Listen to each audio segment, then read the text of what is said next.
আজকের এপিসোডে আমরা কথা বলতে চলেছি মাদ্রাসা সার্ভিস কমিশনের সুপ্রিম কোর্টের নিয়োগের আদেশের ওপর যে তৎপরতার অভাব রয়েছে সেই ব্যাপারে। যদিও এটা কিন্তু পার্টিকুলার আপডেট বলা যাবে কি না সেটা কিন্তু অনেকটা সন্দেহের বিষয়, কেননা এখানে তেমন কিছু আপডেট কিন্তু নেই। কিন্তু একটি সংবাদপত্রে এই কথা বলা হচ্ছে, এ ব্যাপারে কিছু লেখালেখি করা হচ্ছে, যেটা আজ আমরা আপনাদের সামনে উপস্থাপন করতে চাই। সেই জন্যই এই এপিসোড আপনাদের সামনে নিয়ে এলাম। এটি দেখুন প্রকাশিত হয়েছে গণমাধ্যম পত্রিকায় 1 ফেব্রুয়ারি 2025, অর্থাৎ আজকে এই মাত্র। এখানে কিন্তু যেটা বলা হচ্ছে সেটাই আমরা আপনাদের সামনে পরিষ্কারভাবে তুলে ধরতে চাই। বিশেষ কিছু ব্যাপার নেই, জাস্ট একটু রিডিং পড়ে যাচ্ছি, আপনারা শুনুন। তাহলে কিন্তু আপনারা অভিজ্ঞ যেহেতু, সেইভাবেই আপনারা এখানে পরিষ্কারভাবে বুঝতে পারবেন এখানে কী পরিস্থিতিতে মাদ্রাসা সার্ভিস কমিশন নিয়োগের ব্যাপারে কী চিন্তাভাবনা করছে, নিয়োগ কীভাবে করছে, তারা কতটা সদিচ্ছা বহন করছেন বা তারা কতটা এখানে তৎপরতার অভাব ঘটাচ্ছেন। দেখুন কি বলা হয়েছে, আমরা একটু সংক্ষেপে দেখে নিই। নিজস্ব সংবাদদাতা, মাদ্রাসা সার্ভিস কমিশনের পরীক্ষার নোটিশ হয় 2014 সালে, পরীক্ষা হয় 2016 সালে এবং নিয়োগ হয়েছে 2018 সালে। অর্থাৎ এই যে 4 বছর ধরে নিয়োগ হলো, সেই নিয়োগেও কিন্তু স্বচ্ছতা নেই, তেমনই কিন্তু অভিযোগ আসছে এবং যে কারণে কিন্তু এই বিষয়গুলো ঘটছে।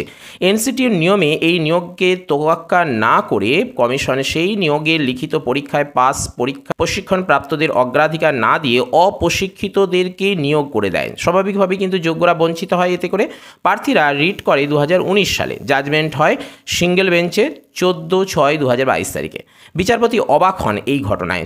তিনি চাকরি এবং জরিমানার আদেশ দেন মাদ্রাসা সার্ভিস কমিশনকে। প্রয়োজনে ভবিষ্যতে খালি পদে এদের নিয়োগ করতে হবে বলেও তিনি জানান। না হলে এদের পরিবর্তে যে আনট্রেন্ডদের নিয়োগ করা হয়েছে তাদের উপর হস্তক্ষেপ করতে তিনি বাধ্য হবেন বলে কিন্তু পরিষ্কার জানিয়ে দেন। এদিকে সেই রায় পড়ে থাকে দীর্ঘদিন। এর ফলে বাধ্য হয়ে কন্টেম্প্ট রায় হয়, যা 28/8/2023 তারিখে, যেখানে বিচারপতি অবাক হন এই 14 মাস ধরে এই রায় বহাল না করার জন্য বা এখানে বাস্তবায়িত না করার জন্য। সেই দিনই তিনি রায় দেন যে কার্যকর করতে হবে আদালতের নির্দেশ। নাটকীয়ভাবে বিকেলের মধ্যে ডিভিশন বেঞ্চ বসে। পরবর্তী রায় ডিভিশন বেঞ্চ থেকে হয় 6/9/2023 তারিখে, যেখানে বঞ্চিতদের পক্ষে রায় হয়। কমিশন সুপ্রিম কোর্টে এলএলপি করে, যার শেষ রায় হয় গত 16/12/2024 তারিখে। অর্থাৎ এখানে দেখুন প্রত্যেকটা একদম ডেট এখানে উল্লেখ করা হয়েছে, খুবই গুরুত্বপূর্ণ।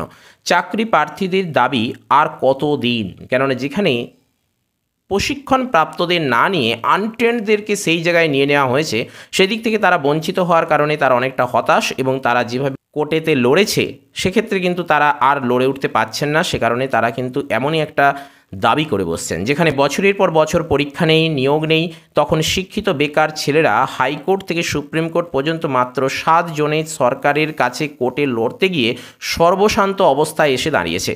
বর্তমানে এই কর্মপ্রার্থীদের বয়স কারোর 45 বছর, কারো 44 বছর, কারো বা আবার তারও বেশি। যেখানে বয়সের ঊর্ধ্বসীমা হিসেবে রাখা হয় সরকারি চাকরির ক্ষেত্রে 40 বছর, সেখানে বয়স কিন্তু পেরিয়ে যাচ্ছে। এটা ঘটনা কেবল মাদ্রাসা নিয়ে আলোচনা করছি বলে সেখানেই নয়, এসএসসির ক্ষেত্রেও 2016 সালে লাস্ট এসএসসি হয়েছে, আজকে 2025 পেরিয়ে যাচ্ছে, এখনও কিন্তু কোনো নিয়োগের কোনো রকম গন্ধ নেই।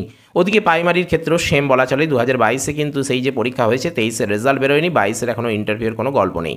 এমতো অবস্থায় দাঁড়িয়ে বর্তমান পরিস্থিতি কিন্তু এইরকমই একটা কথা বলছে। ন্যায়ালয়ের কোন দরজায় গেলে বিচার পাবেন এরা? সরকার কবে চাকরি প্রার্থীদের ন্যায্য অধিকার দেবে, সেটাই এখন বড় প্রশ্ন তাদের। অর্থাৎ মাদ্রাসা সার্ভিস কমিশনে 2014, 16, 18 এই সময়টার মাঝখানে যে নিয়োগ হয়েছে, সেই নিয়োগে ট্রেন্ড আনট্রেন্ডের যে সমস্যা, যেখানে বলা হয়েছিল যে আনট্রেন্ডদেরকে না বেশি গুরুত্ব দিয়ে ট্রেন্ড যারা পাস করেছেন তাদেরকে অগ্রাধিকার দিতে হবে, সেদিকে কিন্তু কিছু ট্রেন্ড ক্যান্ডিডেটরা অগ্রাধিকার পাওয়াতে দূরের কথা চাকরি মেলেনি, যার জন্য এখানে তারা কোর্টে গিয়েছে। সেই সিঙ্গেল বেঞ্চ পেরিয়ে ডিভিশন বেঞ্চ পেরিয়ে সুপ্রিম কোর্ট। ইতিমধ্যে অনেকে কিন্তু সর্বশান্তও হয়ে পড়েছেন, ইতিমধ্যে অনেকে হতাশাগ্রস্ত হয়েছেন, ইতিমধ্যে অনেকের বয়স পেরিয়েও গিয়েছে। এখন কি হবে তার সুষ্ঠু বিচার, কি হবে তার অগ্রিম বা আগামী দিনের পরিণতি, সেটাই এখন বড় প্রশ্ন। এবং এই নিয়েই কি গণমাধ্যম নামক একটি পত্রিকায় 1 ফেব্রুয়ারি 2025 লেখালেখি হয়েছে, মাদ্রাসা সার্ভিস কমিশনের সুপ্রিম কোর্টের নিয়োগের আদেশ পালনে তৎপরতার অভাব রয়েছে, এরকমই একটা কথা বলে এবং এখানে ডেট উল্লেখ করে করে কিন্তু সমস্ত ব্যাপারটা এখানে খুলে বলা হয়েছে। এটাই আজ আমরা আপনাদের সামনে উপস্থাপন করার জন্য এই এপিসোডের আয়োজন করেছিলাম, সেটাই আজ আমরা আপনাদের সামনে উপস্থাপন করলাম। এ ব্যাপারে আপনাদেরও কিছু জানা থাকলে নির্দ্বিধায় কমেন্ট বক্সে কমেন্ট করুন, তাতে করে আমাদের দর্শক বন্ধুরা কিন্তু অনেকটা উপকৃত হতে পারবেন। সেই সঙ্গে ভিডিওটিকে ভালো লাগলে লাইক করবেন, প্রয়োজনের সাথে শেয়ার করতে ভুলবেন না। আর চ্যানেলে নতুন এসে থাকলে কিংবা পুরনো ক্যান্ডিডেট এখনও পর্যন্ত সাবস্ক্রাইব করে না থাকলে মাদ্রাসা সম্পর্কিত যে কোনো আপডেট পেতে চ্যানেলটিকে সাবস্ক্রাইব করে অল নোটিফিকেশানটি অন করতে পারেন, কেননা আপনাদের উৎসাহই আমাদের এগিয়ে চলার একমাত্র পাথেয়। তো চলুন আজ আপাতত এ পর্যন্তই। নমো টুডে, দেখা হচ্ছে পরের এপিসোডে। জয় হিন্দ, বন্দে মাতরম।